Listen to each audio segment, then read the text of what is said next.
네, 안녕하십니까. 직접 민주주의 뉴스에서 진행하는 주민자치활동가 인터뷰 시간입니다. 오늘은 서울시 중구에서 주민참여예산위원회 활동을 하고 계시는 심춘선 분과위원장님을 모셨습니다. 심춘선 분과위원장님은 아이를 키우는 우리의 평범한 이웃에서 마을을 가꾸는 이웃으로 삶을 확장하셨는데요.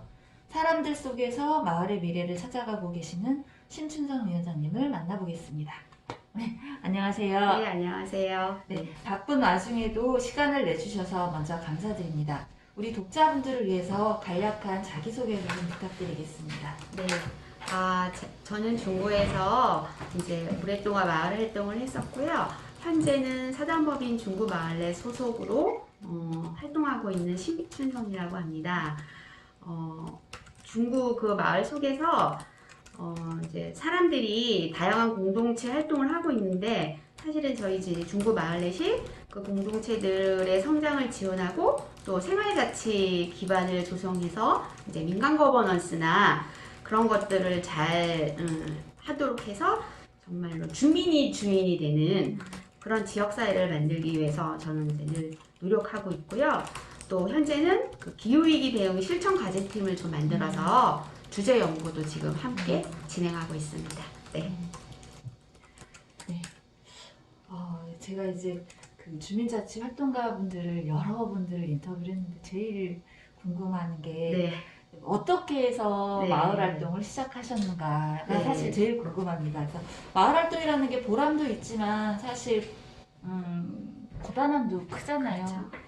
일과 시간과 네. 여가 시간이 구분이 잘 안 되는 활동이다 보니까 힘드신 것도 만만치 않으실 것 같은데 우리 위원장님은 어떻게 해서 마을 활동을 시작하게 되셨는지 궁금합니다.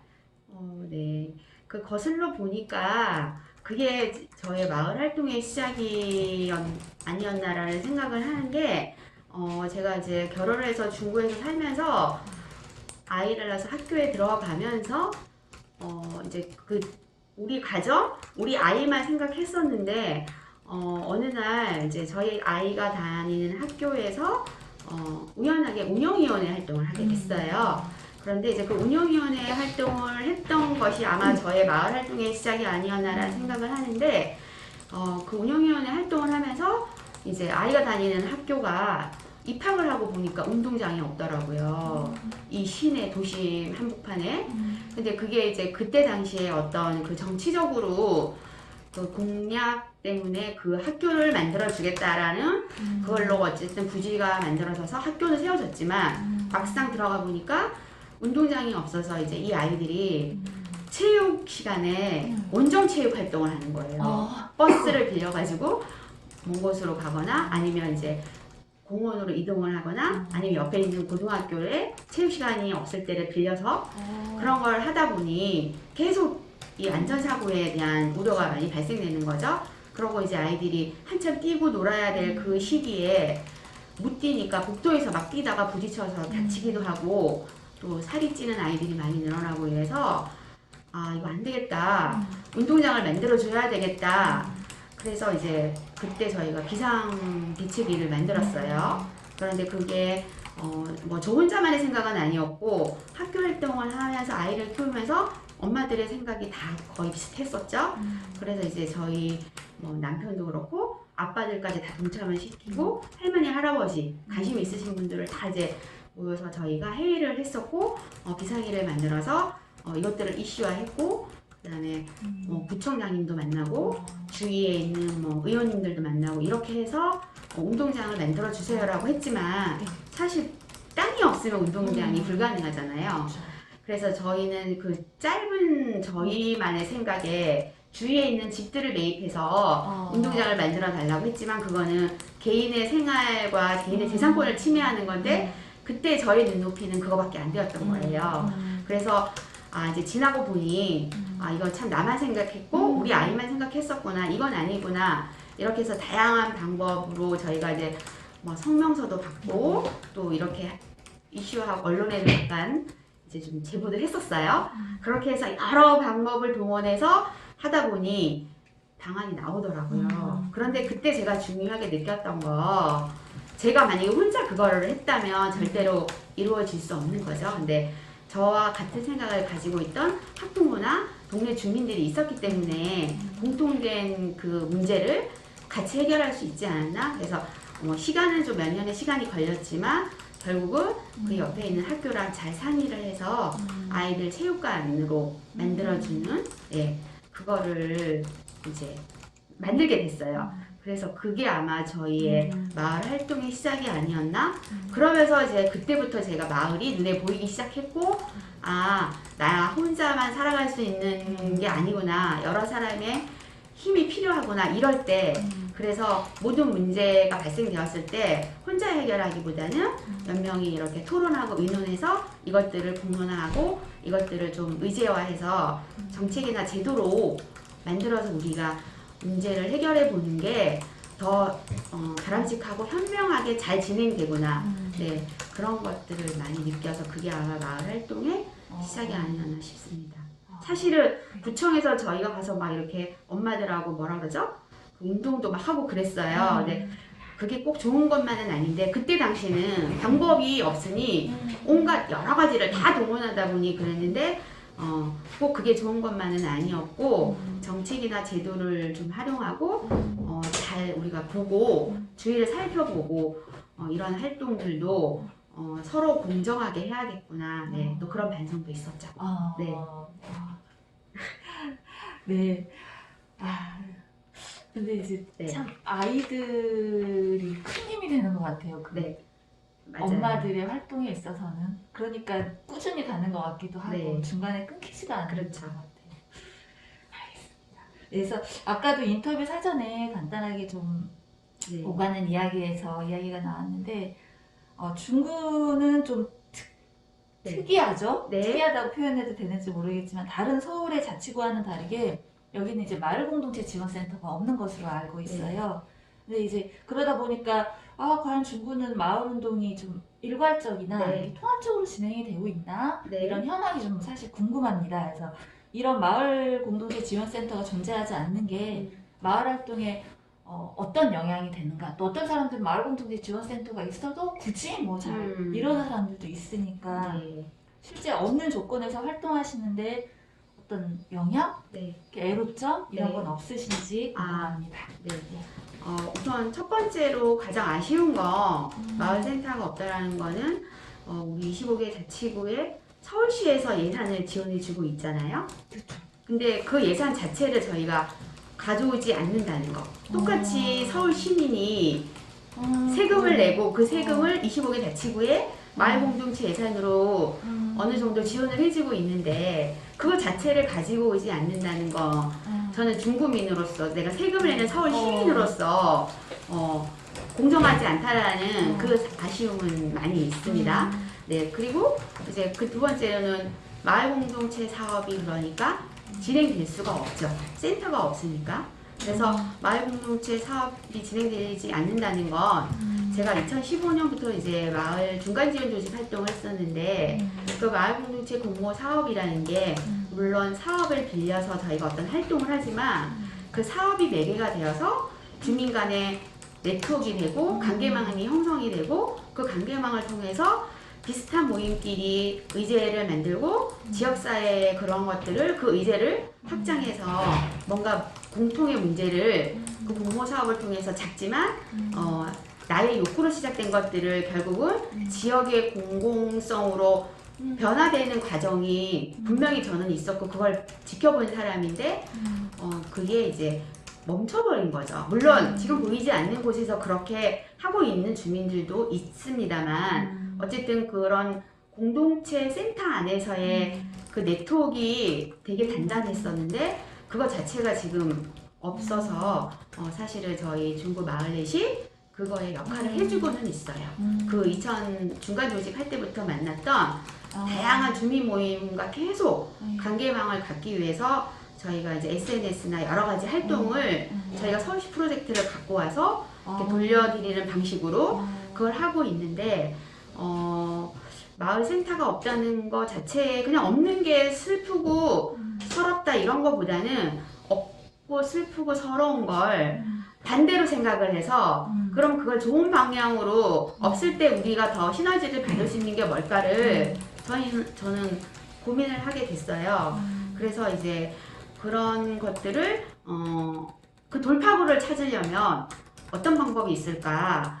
이제 그거를 저희 마을 내에 있는 활동가들이나 마을 공모 사업을 했던 주민들, 아무래도 그런 주민들이 조금 더 의식이 있더라고요. 그래서 이제 그런 것들을 지금 찾고는 있고, 또 다른 자치구, 그동안 이제 제가 관계를 맺었던 타 자치구의 이제 네트워크를 통해서 그 곳곳에서 활동하고 있는 그런 방식들을 중구의 것으로 좀 이렇게 어떻게 갖고 와서 이것들을 주민들에게 돌려드려야 되나 그런 생각을 하고 있는데요. 중구는 아무래도 저희 그 지자체만의 중구만의 특징이 동정부죠. 그 서울 전국 최초 동정부 사업을 추진하고 있어요. 그래서 저희가 15개 동에 그러니까 말 그대로 동정부를 하는 거죠. 그래서 행정구청에 있는 직원보다 동사무소에 더 많은 공무원들이 이제 내려가 있죠. 그래서 거기에서 각 분야별로 뭐 복지부터 시작해서 여러 다양한 분야를 주민센터에서 이제 동정부로 말 그대로 진행을 하는데 청장님이 지금 이제 진행 그 사업의 역점을 두고 해온 시간이 꽤 오래 됐죠. 근데 이제 그것들의 성과가 하나 둘 이제 나오기 시작할 텐데 그거의 가장 핵심이 제가 보기에는 지금 우리 동네 관리 사무소라고 예, 그게 만들어졌어요. 그래서 우리 동네 관리 사무소라는 곳이 아파트에는 관리 사무소가 있어서 택배도 받아주고 뭐 고쳐이고 다 해주는데 저희는 그런 역할을 우리 동네 관리 사무소가 해야 되지 않겠나? 이렇게 해서 이제 우리 동네 관리 사무소에서 그런 역할을 할 수 있게 지역 주민들을 채용을 한 거예요. 그래서 우리 동네 관리 사무소 뭐 팀장, 클린 코디, 그다음에 그 학교 지킴이 이런 것들을 다 그 안에서 시간대별로 이렇게 해서 동 단위 중심으로 지역 주민을 채용해서 활동을 하고 있는데 아무래도 우리 동네 관리 사무소가 이게 공공이 주도하다 보니 약간의 그 민간의 주도는 조금 진행 방식이 느릴 수는 있어요. 과정이나 이런 것들이. 근데 이제 공공이 주도하다 보니 거기에 같이 함께 활동하는 지역 주민들의 생각들이 다 다를 수 있는 거죠. 청장님의 생각은 공공성이나 물론 일자리로 그분들을 채용해서 그 역할을 부여했지만 물론 그 역할이 약간의 지역의 공공성을 위해서 좀 확대를 위해서 했지만 그 실제 구성원들이 얼마만큼의 공공성을 갖고 내가 이것이 나의 그냥 잡으로만 있는 건지 잡 더하기 어떤 지역에 정말 나의 역할이 이런 뭔가의 큰 신념이나 사명감으로 전달되는지는 저는 아직 잘 모르겠어요. 그래서 그런 부분을 혹시 기회가 된다 그러면 좀 중구에서 동정구 우리 동네 관리 사무소의 성과나 한계점을 갖고 좀 토론을 한번 해보는 거, 청장님을 모시고 그런 것들은 고민을 좀 해봤습니다. 네. 그 동정부 관리사 우리 동네 관리사무소라는 게 다른 동에 있는 주민센터랑은 좀 역할이 다르겠네요. 그러니까 주민센터에 있는 예. 동정부 팀장님이 거기에 소장님이고요. 예를 들면 예. 동정부 1팀에 있는 행정팀장님이 거기에 소장님이고 그 다음에 이제 팀장부터 방역팀장과 총괄팀장님이 있어요. 그분은 민간으로 채용을 한 거죠. 그리고 클린코디부터 이제 그거 뭐죠? 학교 지킴이 왜 녹색 어머니 같은 거 있잖아요. 그런 걸 다 이 일자리로 2시간, 4시간 뭐 이런 식으로 해서 지역 일자리 창출에는 상당히 큰 공헌을 하셨어요. 너무 좋은 거죠. 제가 이 동정부 사업을 청장님이 진행하시는 거를 보면서 어떻게 저렇게 저런 아이디어로 정말 지역을 위해서 이렇게 열심히 그걸 지역 주민에게 돌려주시나 그런 감사함이 있는 반면에 그럼 실제 그 안에 구성원들이 우리 행정에서 생각했던 동정부의 그 방향에 어느 정도 그 의견이 공감대가 형성되어 있는지는 저는 잘 모르겠어요. 그분들이 이것을 그냥 자기 직업으로만 움직이시는 건지 네. 아니면 정말 네. 환경 문제를 위해서 정말 그 뭐 안전 문제를 위해서 내가 이 역할을 동주민으로서 이 직업인으로서 하나? 그거는 아직 좀 평가하기는 이르겠죠? 현재 단계가. 네. 그래서 그 마을 공동체 지원센터가 없지만 우리 동네 관리사무소가 그 역할을 해준다 그러면 저는 언제든지 그것들을 지지하고 또 거기에 함께 제 그 뭐 아이디어나 제가 같이 동참할 수 있다면 얼마든지 우리 동네 우리 지역의 일이잖아요. 네. 그래서 마다할 이유가 없고 함께 가야 되는 건데 그거에 대한 한계점이 분명히 있을 거라고 보고 그 한계점을 그냥 한계점으로 둘 것이 아니라 한계점을 결국은 해결을 해야 되잖아요. 그래서 1년에 올해가 이제 처음 시작인데요. 1년 11월 중순이나 12월 초쯤에 그거에 대해서 전체 평가를 하고 앞으로 나아가야 될 보완해야 될 방향이 뭔지를 좀 찾아보고 그것들을 행정과 민이 같이 협치를 통해서 이렇게 자연스럽게 풀어가면 얼마나 더 근사한 동정부가 되지 않을까? 네, 그런 기대도 살짝 있습니다. 네. 네. 아, 중국은 좀 특이합니다. 네. 네. 아, 그럼 이제 네 번째 질문으로 좀 들어가면 우리 이제 심춘성 위원장님이 주민참여예산위원회에서 활동을 하고 네. 계시더라고요. 제가 이제 그 유튜브 아, 방송도 재밌게 봤는데 보셨어요? 그런데 막 강연을 또 해달라고 사회자가 아, 근데 말씀을 되게 이제 또 이렇게 많이 잘해주셔가지고 저도 궁금한 것들도 많이 생기고 이랬는데 실제로 이제 제가 인터뷰해본 분들도 주민참여예산위원회에서 활동하시는 분들이 몇 분 계시긴 하는데 주민참여 말씀을 들어보니까 주민참여예산위원회가 하는 일이 많더라고요. 네. 그냥 활동을 한다고만 들었는데 실제로 어떤 활동을 하시는지 말씀을 해주셔서 이게 중요한 단체구나, 곳이구나 이걸 다시 한번 느꼈었거든요. 그래서 주민참여예산위원회가 하는 일이 무엇인지 네. 실제로 우리 동네에서 어떤 일을 하는지 이게 네. 많이 궁금해졌어요. 네. 주민참여예산위원회는 이제 기자님도 잘 아시겠지만 우리 25개 자치구가 다 서울형 주민자치를 시행하고 있죠. 네. 그런데 저희는 저희만의 특징이 이제 동정부 사업 안에 주민참여예산위원회가 같이 들어있어요. 그런데 아쉽게도 아직 서울형 주민자치회는 아니지만 중구형 주민자치회죠. 이게 엄밀히 보면. 그런데 여기에 대해서 조례가 아직 통과되지 않았어요. 그러니까 이제 약간의 서로의 의견이 다른 거죠.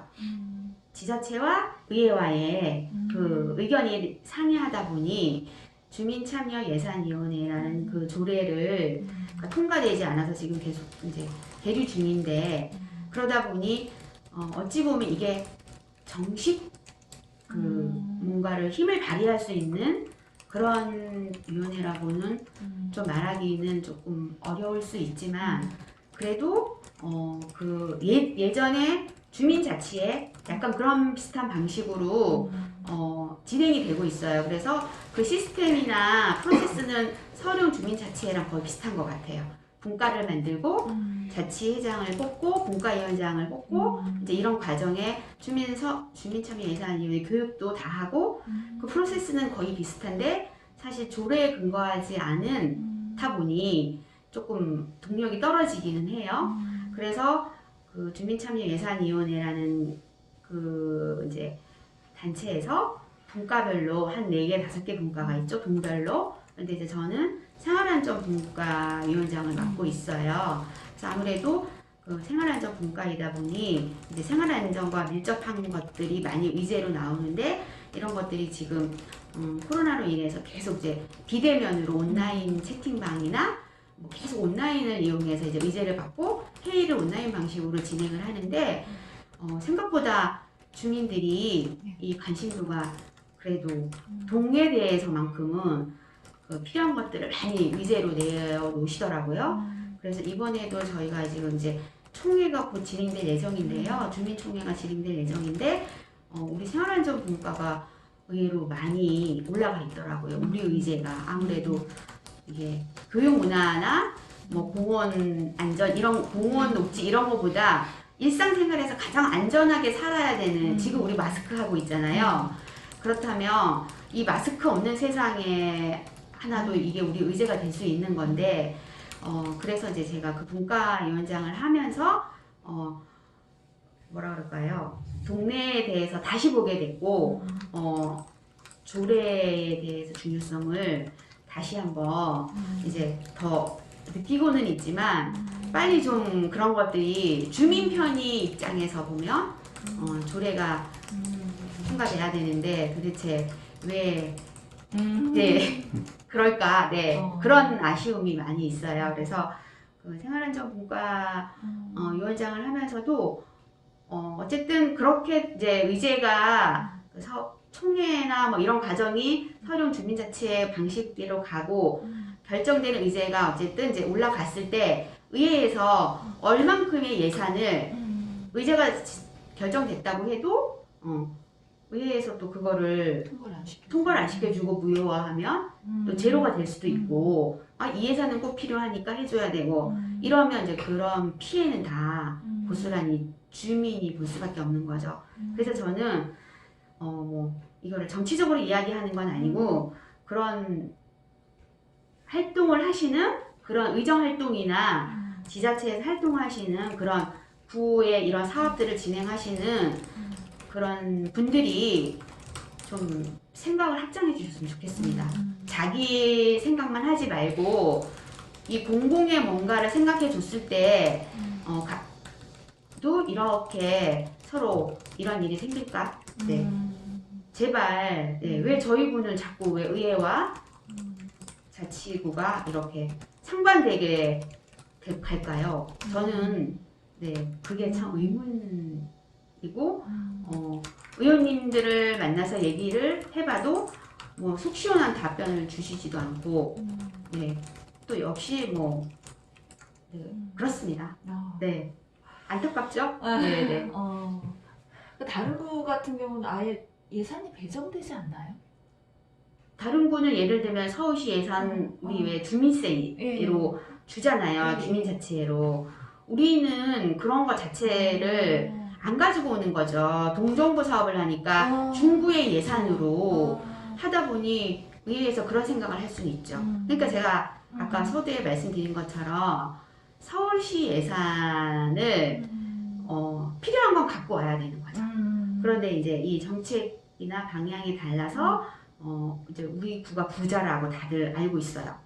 기업들이 많으니까 세금도 많고, 그래서 이제 우리 구 예산으로도 충분히 가능하지만 그 예산을 적정하게 서울시 시민 참여 예산도 있죠. 그거는 갖고 오는데 이 중구형 주민자치회는 순수한 저희 중구 예산으로만 하다 보니 예를 들어서 이 의제는 별로야. 주민들이 투표를 해서 선정을 했지만 의회에서 보기에 이 의제가 별로고 이건 해줘야 되고 하면 거기서 또 예산이 삭감될 수도 있고 제로가 될 수도 있고 이런 계속 병폐가 있다 보니 빨리 저는 이제 이런 문제도 해결이 됐으면 좋겠다 이런 입장인 거죠. 네. 그래서 나름 제가 보기에는 의회는 의회대로 그 고충과 그것들을 해결하려고 노력하고 계시고 지자체는 지자체대로 청장님이 그 문제를 어떻게 주민에게 이렇게 많은 편의를 제공하고 주민들에게 세금을 돌려줄까를 고민하고 계시는데 그 방향이 서로 조금 다른 것 같아요. 그래서 그거를 조금 일치하는 방식? 그게 과연 뭘까? 언제쯤 그게 서로 잘 맞을까? 네. 그렇다고 모든 구의 의원님이 반대하지는 않을 거란 생각은 있는데 모르겠어요. 그것까지는. 네. 그래서 좀 저희 주민들도 그런 부분에 있어서는 많이 안타까워하지만 또 그거를 그렇게 막 심각하게 생각하는 주민도 그렇게 많지 않다는 거? 다 이제 각자 일상이 바쁘다 보니까 관심 있는 사람만 이제 의회 홈페이지 들어가서 이번에 의회에서 또 이렇게 됐대. 너무 안타까워. 왜 이렇게밖에 안 되지? 그것들을 얘기할 수 있는 많은 그런 분위기는 아닌 것 같아요. 중국가. 네. 건너뛰어서 앞에 거를 먼저 드리고 싶다는 생각이 드는데 우리 위원장님께서는 이제 그 뭐죠? 그 민관협치 TF팀? 네. 여기서 위원장 활동도 하셨잖아요. 그래서 민간협치에 대한 고민도 그래서 이렇게 많이 고민을 하시는 것 같긴 한데 주민참여예산위원회 말씀을 듣다 보니까 야 중구 같은 경우는 모든 영역에서 실제 민간 협치가 동네에서도 부딪히고 혹은 도움이 되고 이렇게 될 수 있겠구나라는 생각이 들면서 이걸 먼저 좀 질문을 드리고 네. 싶어요. 그래서 마을의 입장에서 네. 좀 민간 협치가 어떻게 실현이 되어야지 네. 마을이 결국은 관도 마을이 잘 됐으면 좋겠다는 마음으로 하는 걸 테니까 네. 이제 그런 면에서 좀 활동을 해오시면서 느낀 네. 바 이런 걸 좀 같이 아. 예. 네. 예. 저는 저희 중구가 지역사회 혁신 계획을 수립한다고 해서 드디어 이제 민간 협치를 하는구나 작년에. 예. 네. 그래서 되게 기대에 부풀었었고 또 열심히 예. 그것들을 해보고 싶어서 예. 정말 말 그대로 민관 협치? 네. 음. 이제 우리 시작해야 되겠다. 음. 네. 그래도 이제 공동체를 경험했고 또 이런 활동가들이나 또 아니면 동에서 관심 있는 그런 분들과 협치 의제를 좀 모아봐야 되겠다. 이런 부분에 있어서 이제 TF가 구성이 됐었어. 그래서 TF 안에서는 많은 논의가 됐었어요. 그런데 진행하다 보니까 역시 중구는 이런 문제에 대해서 내가 중구민으로서 이런 거는 꼭 협치 사업으로 해보고 싶어 라고 하는 그 관심도가 예를 들면 1에서 10이 있다면 그 주민들의 관심도는 거의 한 2, 3? 그리고 지역사회 혁신계획 수립이 뭐야? 이렇게 얘기하시는 분이 훨씬 많았어요. 그래서 저희가 이제 그런 것들을 좀 많이 홍보하기 위해서 이제 포스터도 만들고 그 행정에다 요청을 해서 그런 것들을 좀 이렇게 많이 오픈하자. 그래서 찾아가는 공문장, 찾아가는 설명회 이런 것들도 했죠. 했는데 역시나 참여하는 주민은 별로 많지 않았어요. 항상 그 정해져 있더라고요.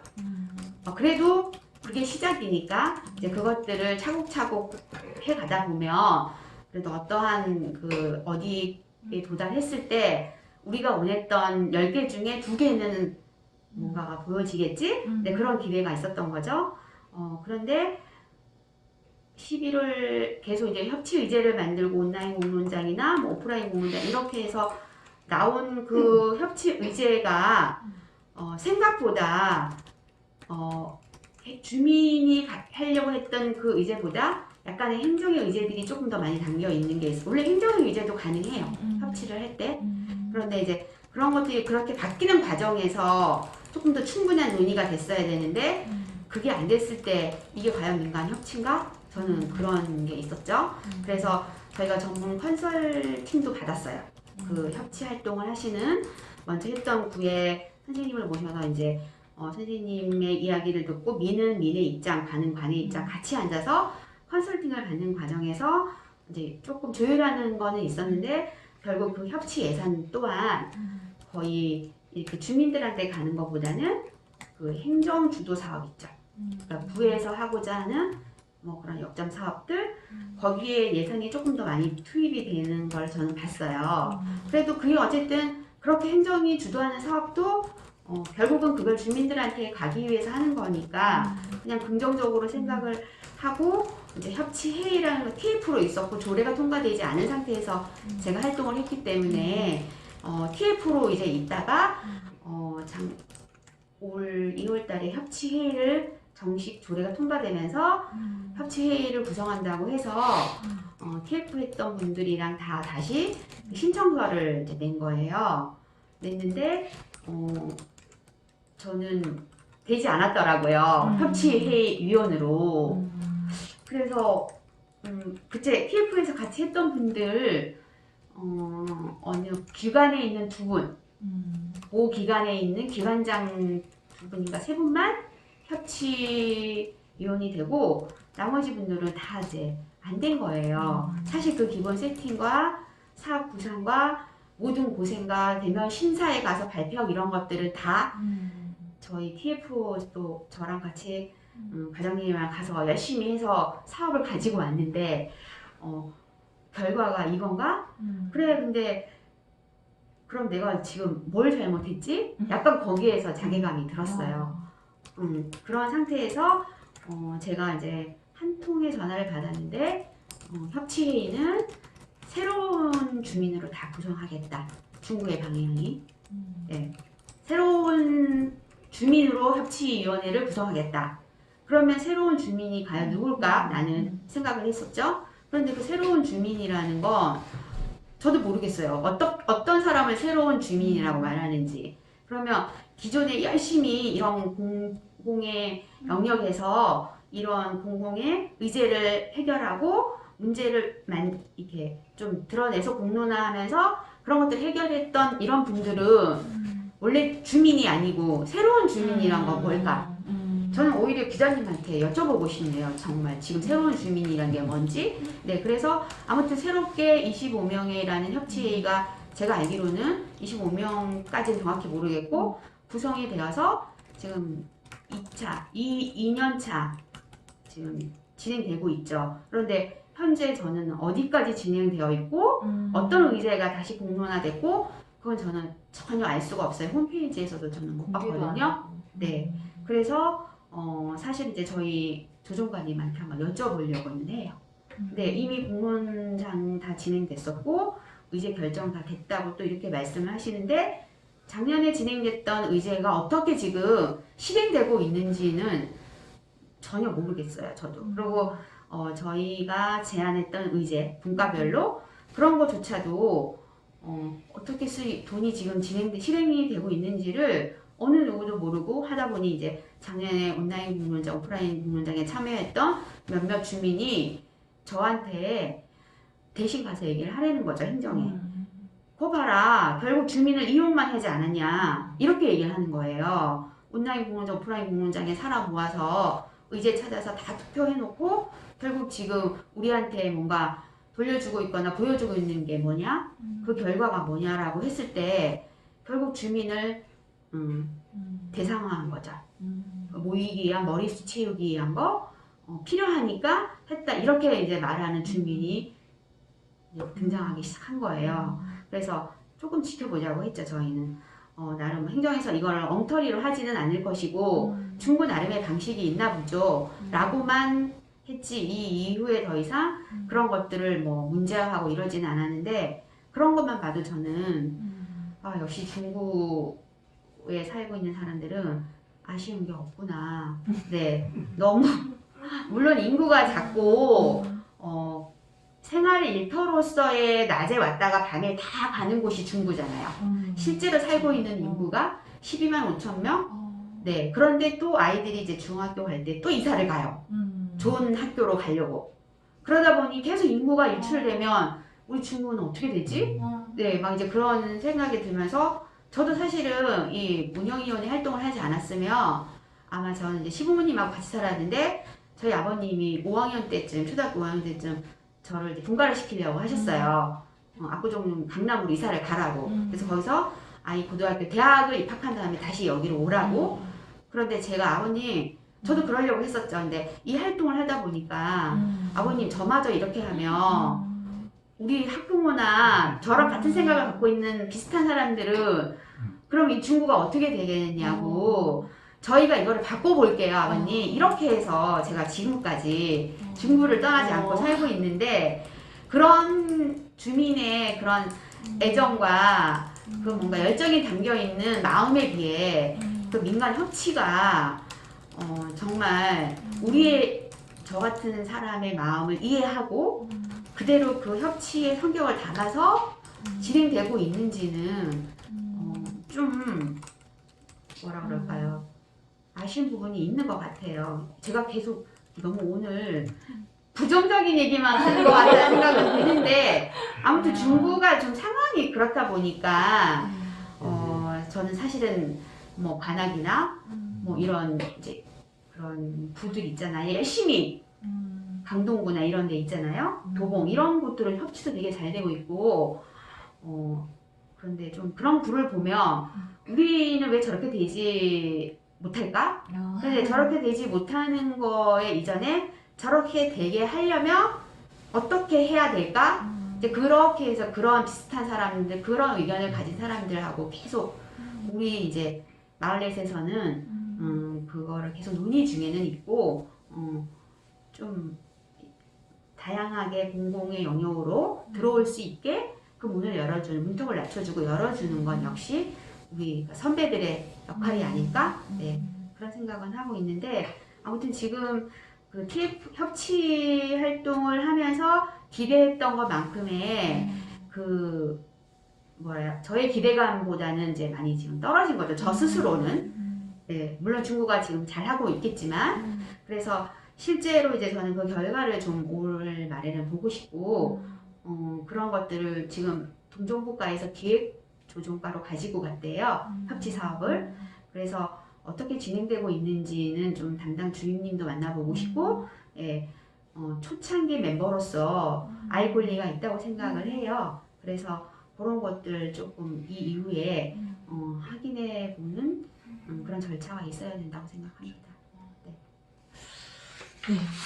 너무 관의 이야기를 많이 하다 보니 마음이 좀 씁쓸해지지 아, 그러게요. 않았나 싶은데 네. 주민으로 눈을 좀 돌려보도록 네. 하겠습니다. 네, 이제 어쨌든 주민참여예산위원회를 통해서도 활동을 이제 많이 해오셨고 사업도 많이 하셨더라고요. 꽃길 조성 사업도 하셨고 네. 그 따뜻하게 네. 버스 정류소 이런 것도 네, 많이 네. 하셨는데 실제로 이제 우리 주민참여예산위원회로 많은 활동을 하셨을 텐데 우리 독자분들에게 중구에서 했었던 사업 중에 네. 자랑. 중구에서 네. 했던 사업 중에 자랑? 자랑하고 네, 싶으신 자랑하고 싶은 네. 거. 저희가 지금 아까도 마스크 얘기했지만 코로나19 되게 힘들잖아요. 근데 이런 건 다 우리 지금 기후 위기 때문에 그런 거죠. 그래서 제가 우리 동 중심으로 좀 기후위기 대응 활동을 해보는 게 어떨까를 제안을 했었고, 그다음에 마침 그 우수학습 동아리, 평생 우수학습 동아리, 예, 그게 있더라고요. 그래서 마음이 맞는 이제 주민들이나 또 우리 동네 관리사무소에 있는 클린코디 이런 분들이 계시잖아요. 그런 분들하고 좀 이런 기후위기 대응 활동을 해보고 싶어서 제가 제안을 했어요. 그래서 기후위기 대응 실천 해결팀 네, 이라는 동아리를 만들었어요. 그래서 팀명을 줄이면 기대해거든요. 말 그대로 기대해예요. 네, 어떤 기대를 할까요? 그래서 일단은 동단위로 우리가 기대해 모임에서 우리 스스로 이런 기후위기 대응 활동을 이제 해보는데 그게 큰 활동이 아니고 각자 오늘 뭐 환경과 관련된 활동을 했으면 그것들을 우리 동네 관리사무소 밴드에 이렇게 한 줄 소회를 올리거나 실천했던 것들을 사진으로 올려서 좀 많은 주민들이 그걸 보고 나부터 좀 작은 것들을 실천해 보는 거, 네, 그런 것들을 지금 이제 저는 동에서 진행을 하고 있고, 저희 마을 중구 마을넷은 중구 전체 중심으로 실천 과제팀, 제가 아까 환경 관련 주제 연구하고 있다고 말씀드렸잖아요. 그래서 기후위기 대응 실천 과제팀을 만들어서 저희가 주민들하고 각각의 분야별로 지금 계속 공청회를 하고 있거든요. 토론을 하고 있는데 그것들을 지역사회에 어떻게 좀 더 확대하고 지역사회에 어떻게 그런 것들을 주민들한테 알릴까. 이 기후위기 우리 1도 올라가고 사람 체온이 36.5도인데 37.5도만 해도 힘이 드는데 지구는 얼마나 힘들겠어요. 그래서 1도를 낮추고 1.5도를 낮추는 그 운동에 일단 우리가 좀 먼저 앞장서 보자 라고 해서 중구 마을내 안에서는 이미 오랫동안 그런 환경 활동을 하고 있지만 우리 동에서 이 주민참여예산위원회 분과에서는 기대라는 모임으로 지금 이제 제가 조금 앞에서 나서고는 있어요. 이제 조금 대표로서 대표 제안자로서 이제 주축이 돼서 하긴 하지만 이걸 계속 제가 끌고 갈 것이 아니라 이제 다음 사람 이어받아서 계속 이것들을 지속할 수 있는 것들 그 분위기를 만들어 주는 게 저의 역할이라고 생각하고 저는 이제 그것들을 올해 좀 뭐라 그럴까요? 열심히 우리 동에 자랑도 해보고 싶고 나머지 14개 동도 저희처럼 이런 활동들, 기후위기 활동들을 자발적으로 할 수 있는 거. 그래서 제가 이 활동하면서 저희 중구청 환경과 과장님한테도 전화를 드렸어요. 저희 이러이러 활동하는데 이런 부분에 있어서 좀 지원이 가능한 게 뭐가 있을까요? 그리고 캠페인 할 때 이런 거 도와줄 수 있나요? 이런 거 여쭤봤을 때 과장님이 너무나 흔쾌히 예, 오케이를 해주셔서 이런 게 바로 협치 아닐까? 그래, 주민이 바라는 건 이런 건데 왜 협치를 이렇게 어렵게 풀지? 예, 그런 생각이 들면서 저는 민간협치, 다시 민간협치 얘기가 나오는데 그게 어렵다는 생각은 전혀 하지 않아요. 행정이 조금만 생각을 바꾸고 민간이 조금만 생각을 바꾸면 충분히 더 많은 시너지를 낼 수 있는데도 불구하고 어렵게 가려고 하는 게 문제라는 생각이 들어서 저는 환경과 과장님이나 우리 동네 동장님을 만나면 더 힘이 나요. 왜냐하면 저의 의견에 공감해 주시고 같이 우리 이거 해봐요. 또 동장님도 많은 지지를 해주시고 과장님도 그런 활동이 있었어요? 어떻게 도와드릴까요? 이럴 때 정말 이 모든 행정이 다 이런 생각을 갖고 있다면 협치 이미 끝난 거죠. 예, 그래서 그냥 무한한 가능성 그리고 긍정의 힘을 가지고 끝까지 가보려고 해요. 저는. 네. 그래서 부정적인 생각보다는 더 좋은 방향으로 갈 수 있는 것들을 모색하는 거 그게 아마 제가 주민참여예산위원회 활동에서도 의미를 가지고 있고 중구마을에서도 그거의 의미를 가지고 이것들을 꾸준하게 하고 있지 않나? 네, 그런 생각을 하고 있습니다. 긍정적으로 다 해결을 하시는 네. 네. 많은 이야기를 또 해주셨는데요. 이번엔 좀 다른 질문으로 좀 넘어가면 우리 이제 은장님이 약 한 20년 가까이 중구에서 그러니까 마을 활동 시작하신 지 한 마을 활동 시작한 거는 글쎄 아이가 초등학교 다니면서 했으니까 그러니까 뭐 그걸 마을 활동의 계기라고 보고 실제 중간 지원 조직이나 뭐 마을 사업 이런 걸 했다 하면 한 11년? 네, 그 정도 되겠죠? 오랫동안 네. 이렇게 마을 활동을 또 해오셨고 또 교육에도 관심이 네. 있으셔서 교육 분야도 하셨고 지금 이제 기후 위기 네. 문제까지도 다양한 영역에서 역할을 해오시고 계시는데 실제 마을 활동이라는 건 풀뿌리 민주주의인 그렇죠. 거잖아요. 네. 그럴 때 우리 심춘선 위원장님이 생각하실 때 마을 활동의 성장의 키워드, 네. 핵심은 무엇이라고 보시는지 쭉 한 10여 년 넘게 네, 활동을 네, 하시면서 네. 예. 저는 지금도 변함이 없는 건 초심이라고 생각해요. 내가 처음에 이것을 마을 활동이라고 생각하고 했던 게 아니었잖아요. 뭐 운동장을 만드는 것도 그렇고 또 뭐 서울시 정책이나 제도, 중구의 정책이나 제도를 활용해서 지역의 문제를 좀 해결해 보려고 했던 거 그런 것들이 변함이 없어야 된다라는 거죠. 그것들로 인해서 내가 이걸 했으니까 여기에 대한 대우나 뭐 대가 이걸 바라고 했다면 아마 여기까지 오지 못했을 거라는 생각이 들어요. 그래서 저는 처음 그 초심이라는 건 중간 지원 조직을 우연하게 역할을 맡게 됐을 때가 2015년이었거든요. 그 앞에 마을 활동은 그냥 개인적인 뭐 동아리 이렇게 내가 좋아서 제도나 이런 것들로 제안하고 지역이 바뀌는 거를 볼 때 그거 직접의 실행은 행정이 했었잖아요. 저는 제안만 했었고 그런 건데 직접 2015년부터는 마을공동체 사업이라는 걸 통해서 직접 내가 예산을 받아오고 내가 결과까지 다 내는 이제 이런 활동을 하면서 이런 것들을 지원해주는 중간 지원 조직 활동을 하다 보니까 지금의 그 2015년도를 생각하면 그때의 그 마음을 잊지 말아야 되겠다. 왜냐하면 이것들이 저도 우연하게 이제 저의 잡으로도 연결이 됐었던 적이 있었잖아요. 지금은 이제 어떤 잡을 갖고 있는 건 아니지만 직업은 아니지만 근데 그때 우연히 저한테 그것이 활동가라는 그 잡으로 와서 저한테 경제적으로 이제 조금의 어떤 그런 이익을 준 거죠. 그런 활동을 통해서 자연스럽게. 그런데 제가 지금까지 그때 관계를 맺었던 그 주민들이나 모임들하고의 꾸준하게 지금까지 올 수 있었던 건 초심이라고 생각해요. 내가 그리고 보통은 이제 이런 활동했던 분들이 다 뭐 서울시나 다른 자치구나 좋은 더 자리로 막 이동을 많이 하더라고요.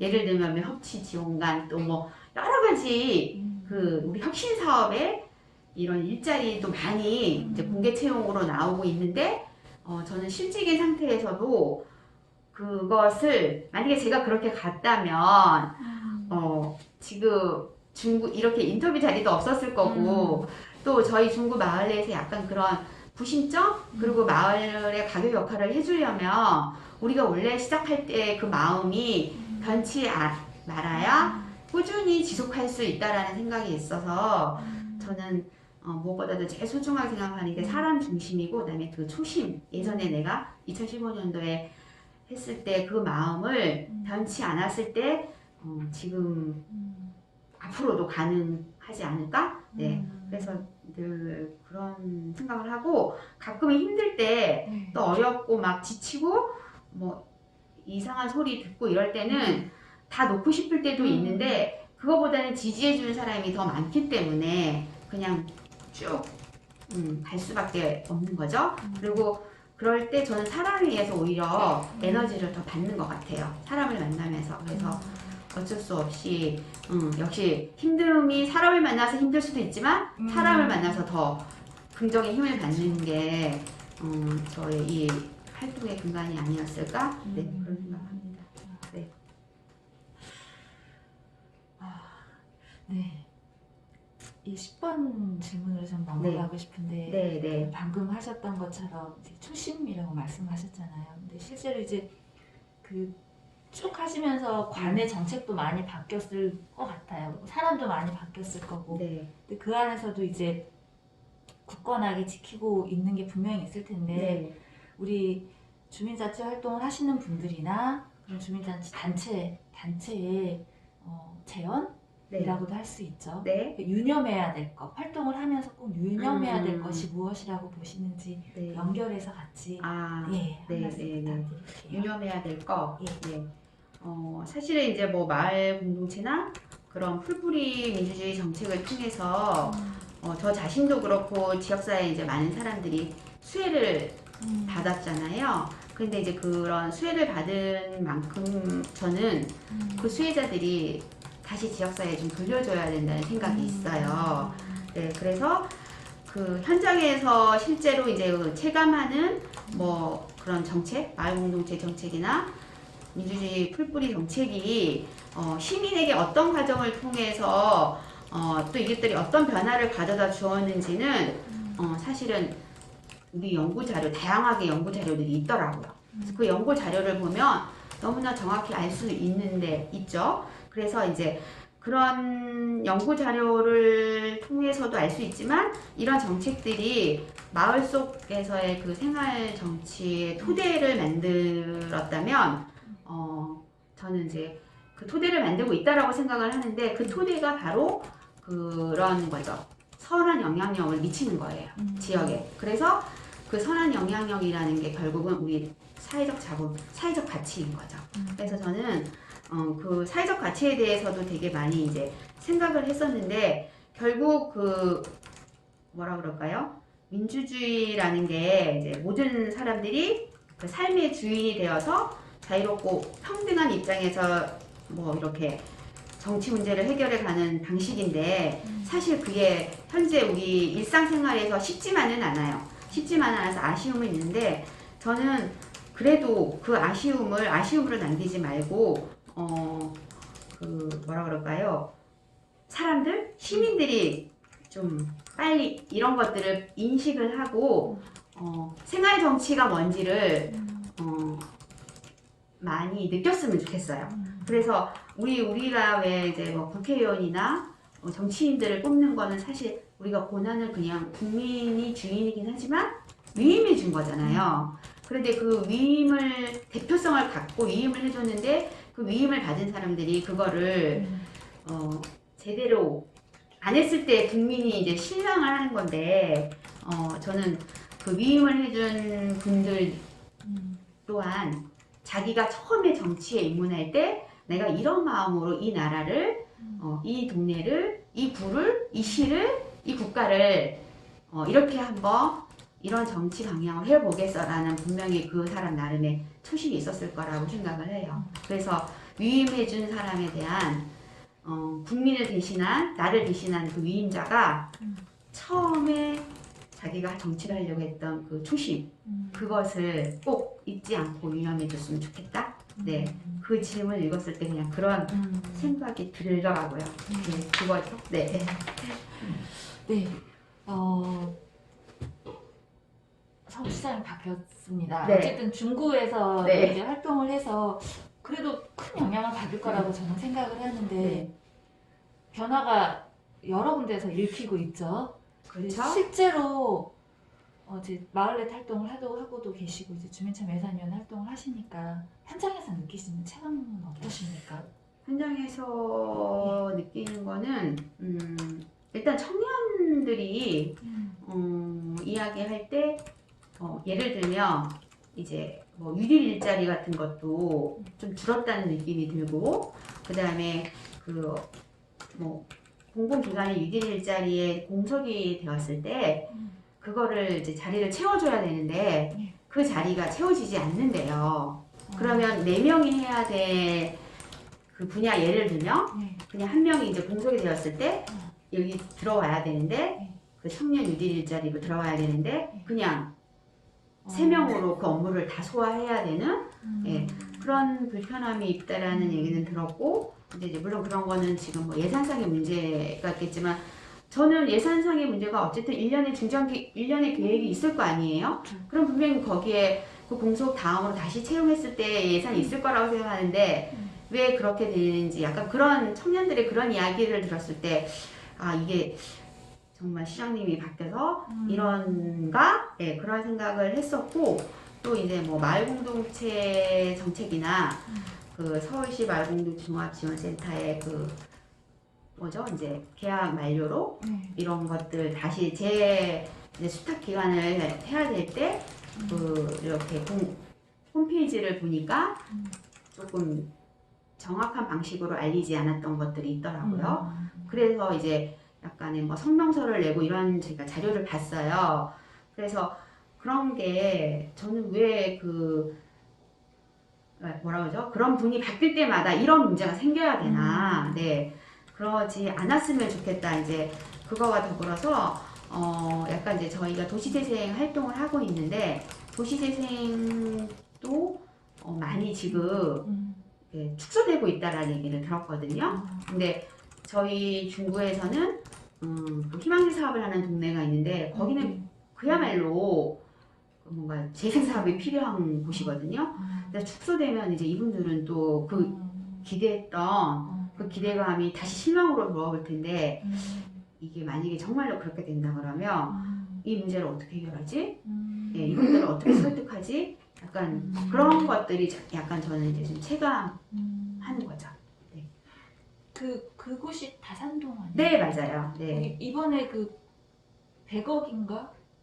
다산동은 100억이 아니고요. 예. 신당 5동이 희망지 사업을 시작으로 해서 서울시 도시재생 활성화 사업으로 선정이 되어서 100억의 예산을 이제 5년 동안 지원받는 거죠. 그래서 그런 것도 변화가 있을 수 있겠네요. 근데 그것도 이제 뭐 잘은 모르겠지만 거기가 이제 우리 동네거든요. 신당 5동인데 그 초창기에 희망지 사업을 조직하고 시작한 것도 사실은 저였어요. 그래서 이제 주민 모임을 조직해주고 그 다음에 차근차근 진행을 했었고, 이제 외부의 기관이 들어와서 현장 지원센터로 지금 수행을 하고 있는데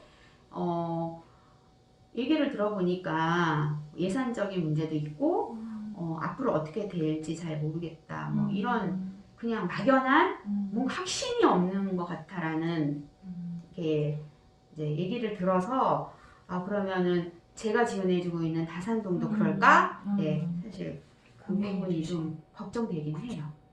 지금 다산동 주민들은 막 희망에 부풀어 있단 말이죠. 예, 왜냐하면 다산동이라는 지역 자체가 기자님 와보셨는지 모르겠지만 한양구성 그 성곽이 있어요. 그래서 문화재가 있는 곳이라 그 문화재가 있는 곳은 왜 보호구역을 보도 제한이나 재개발에 되게 그런 거에 이제 많이 제한을 받잖아요. 그러다 보니까 재개발은 안 되고 계속 이제 있는 오래된 집을 고쳐서 사용을 해야 되는데 저희가 지역 조사를 해보니까 정주성, 살고 싶은 정주성은 너무 높은데 집이 노후화되니까 집만 고쳐주면 오래오래 살고 싶다라는 이 설문이 거의 한 75%가 나왔어요. 그럼 여기는 저축 주거 재생 사업, 그러니까 뭐 가꿈 주택이나 집수리 사업 이런 건 꼭 해야 되는 지역이거든요. 그런데 그거가 실현될지 아직은 미지수죠. 네, 이제 내년이 돼봐야 알겠죠. 네, 그래서 올해는 희망지 사업으로 일단은 공동체가 똘똘 이제 형성이 되어서 소규모 개선 사업에도 아주 정말 공공성이 가득 100% 공공성으로 마을의 입구에 대문을 만들겠다는 분들이에요. 이분들이. 그래서 지역에 들어오는 입구에 큰 마을 안내 지도를 2개 만드는 걸 그 희망지 사업의 소규모 개선 사업으로 해서 이분들은 이미 다산동은 마을 찾아가는 동주민센터에 마을계획동도 경험을 했었던 동이에요. 그래서 그런지 확실히 주민들이 이 공공성이나 또 그 공공성에 대한 책임 이런 것들은 아주 생각들이 이제 높게 있어서 이번에 희망지 사업에서도 그 소규모 개선 사업의 의제 발굴에 되게 적극적으로 해주셔서 이제 2개가 이제 진행될 예정이죠. 그 2곳에 대문이 만들어질 거예요. 입구에. 네. 그러니까 주민들은 예전처럼 그냥 복지의 대상이 아닌 거예요. 이제는. 그럼요. 네. 본인들이 느끼면 네. 또 책임과 그렇죠. 역할을 하려고 하는데 네. 그걸 아직도 잘 모르네요. 맞아요. 그리고 좀 그런 것들을 네. 행정이 좀 많이 믿어주셨으면 좋겠어요. 저는. 네, 아직 주민이 이걸 할 수 있어? 그리고 주민이 이거 집행할 수 있어? 할 수 있거든요. 조금 더 믿어주시면 더 그분들이 힘을 받고 할 수 있는데 아직은 거기까지 가기는 조금 더 시간이 필요한 것 같은데 그걸 우리가 보여줘야죠. 뭐. 그래서 역할이 더 많으시겠어요. 네.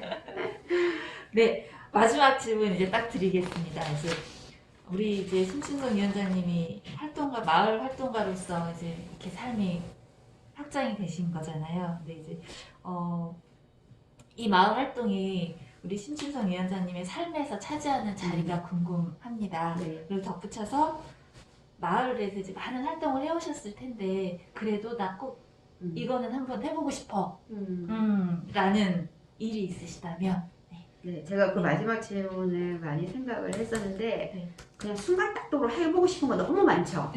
너무 많은데 꼭 해보고 싶은 거 첫 번째는 그 기후위기 대응과 관련된 이 활동이 우리 이제 2번째 지구는 없다고 하잖아요. 네. 그러면 이제 우리가 살아야 될, 우리 아이들이 살아야 될 그거에 대해서 우리가 책임을 져야 돼서 그거 좀 기후위기와 관련된 그런 것들을 중구 지역사회에 좀 의식을 변화하고 같이 소등 행사도 같이 하고 그거 더불어서 정말 제가 해보고 싶은 건 시민 자산화예요. 공간에 대한 자산화. 왜냐하면 이제 뭐 각 지역마다 네. 자치구마다 이렇게 시민단체에서 자산화를 조금씩 하고 있더라고요. 그래서 그런데 주민들이 사실은 공간이라는 곳이 사람의 향기들이 남아있는 곳이잖아요. 사람의 향기를 느끼고 사람과 사람의 관계를 통해서 그 지역사회 안에서 다양한 일들이 진행되고 있고 다양한 문제를 해결하는데 공간이라는 그 한정된 곳이 그 공간이 공공공간이다 보면 한정되게 사용할 수밖에 없어요.